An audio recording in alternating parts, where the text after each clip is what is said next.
नमस्कार साथियों, आज मैं Iqbal Mohammad, block source coordinator, खंड शहजादपुर, जिला अम्बाला। आज हम गांव गनीखेड़ा में पहुंचे हैं। यहाँ पर हमारे जो सरपंच साहब हैं यहाँ कर, इनकी सोच एक बहुत दूरगामी सोच है। इन्होंने आज अपने गांव के अंदर जो पानी की समस्या को देखते हुए जो खुले नल चल रहे थे, उसके तहत इन्होंने पंचायत के साथ मिलकर और पब्लिक हेल्थ की टीम के साथ मिलकर इन्होंने आज घर घर में टूटियाँ लगाई हैं। जहाँ जहाँ पर टूटियों के मुंह खुले थे, इन्होंने अपने फंड से टैप अवेलेबल कराकर अब घर घर के अंदर यहाँ पर टैप लगी हुई है। कोई ऐसा घर नहीं है जहाँ पर टैप नहीं है। तो ये जो सारा कार्यक्रम चलाया था, ये हमारे दूरगामी जो सरपंच साहब की सोच थी उसके तहत हुआ है। सरपंच साहब, आपके गांव में जो सबसे पहला जो ट्यूबवेल लगा था, इसके बारे में भी एक रोचक कहानी है। उस टाइम आप अपनी युवावस्था में थे, आप उस टाइम कॉलेज के टाइम आपकी जो प्रौढ़ यानी कि जो आपकी नौजवानी थी, उस टाइम के अंदर आपने इस ट्यूबवेल को लगाया था, जैसे आपने एक बार मुझे बताया था। तो मैं चाहता हूँ कि आप वही कहानी एक बार हमारे रूबरू करें सभी दर्शकों के सामने। नमस्कार। सबसे पहले मैं बात करता हूँ सर, 2002 की बात है ये। हमारे गांव में पहले ट्यूबवेल नहीं था पीने के पानी के लिए। उस टाइम हम भी कॉलेज से निकले थे पढ़ के। तो हमारी पंचायत 4-5 गांवों की पंचायत थी, बोड़ेखेड़े से हमारे सरपंच होते थे। तो हमारा जो पानी था वो गांव गाजीपुर से आता था, लेकिन उसमें पाइपलाइन बीच में टूटी रहती थी, बहुत दिक्कत थी, पीने के पानी की समस्या थी।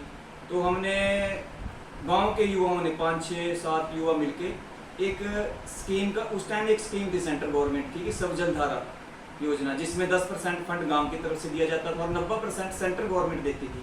उस टाइम श्री अटल बिहारी जी हमारे प्रधानमंत्री थे। तो हमने एक फैसला किया सभी युवाओं ने मिलके कि हम 10% अमाउंट इकट्ठा करेंगे।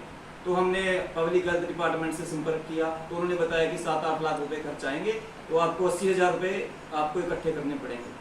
तो उस टाइम हमने गाँव में मिलके सभी गांव वालों ने सहयोग किया, तो 80,000 रुपये हमने इकट्ठे किए और वो जमा किए। और उसके बाद ये अपना ट्यूबवेल लगाने का जो प्रोग्राम था ये जारी किया। और 2003 में हमारा ये ट्यूबवेल लग के तैयार हो गया था। आज तक वही ट्यूबवेल 22 साल हो गए हैं उसको लगे हुए। वो पूरी हमारी देख रेख में वो कार्य हुआ था। आज भी हम उसी ट्यूबवेल का पानी पी रहे हैं और सभी घरों में पानी पहुँच रहा है।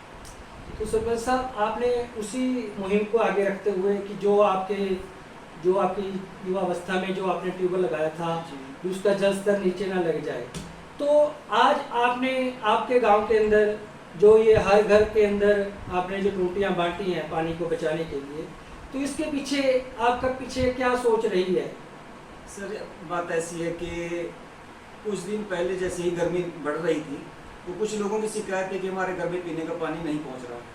तो हमने उसको अपना ट्यूबवेल के चलो टाइम बढ़ा देते हैं उसको चलाने का आधा घंटा, लेकिन फिर भी उन तक पानी नहीं जा रहा था। तो हमने पंचायत ने एक फैसला किया कि हम सभी घरों में जाएंगे, जिनके भी नल खुले मिलेंगे तो उन नलों को लगा कर उसमें टोंटी लगा कर उसको बंद किया जाएगा और उन लोगों को बताया जाएगा कि वेस्ट पानी ना करें, जितनी जरूरत हो उसके बाद उसको नल को बंद कर दें।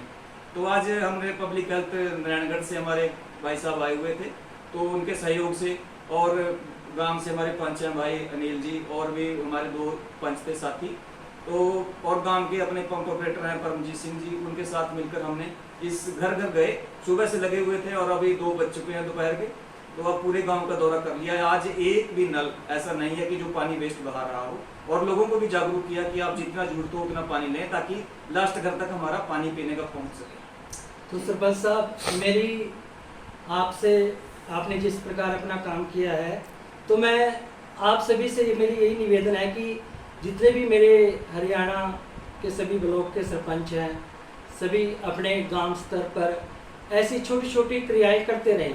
क्योंकि जिस प्रकार सरपंच साहब की दूरदर्शी दृष्टि है कि इन्होंने इनके जो प्रौढ़ अवस्था में था, युवावस्था में जब इनके ट्यूबवेल लगा था, अब उस पानी का स्तर नीचे होता जा रहा था।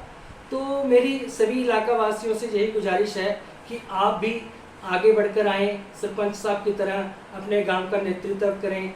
जो युवा साथी हैं वो आगे निकल कर आएँ, जो जितने भी हमारे स्वयं सहायता समूह हैं वो निकल के बाहर आएँ। जो ये आज जो पानी जल स्तर नीचे होता जा रहा है, उसको हम ज़्यादा से ज़्यादा पानी को बचा सकें। तो मैं इन्हीं शब्दों के साथ अपनी वाणी को यहीं पे विराम करता हूँ। अगली बार हम फिर एक नए सरपंच के साथ, नई सोच के साथ आपसे फिर रूबरू होंगे। धन्यवाद।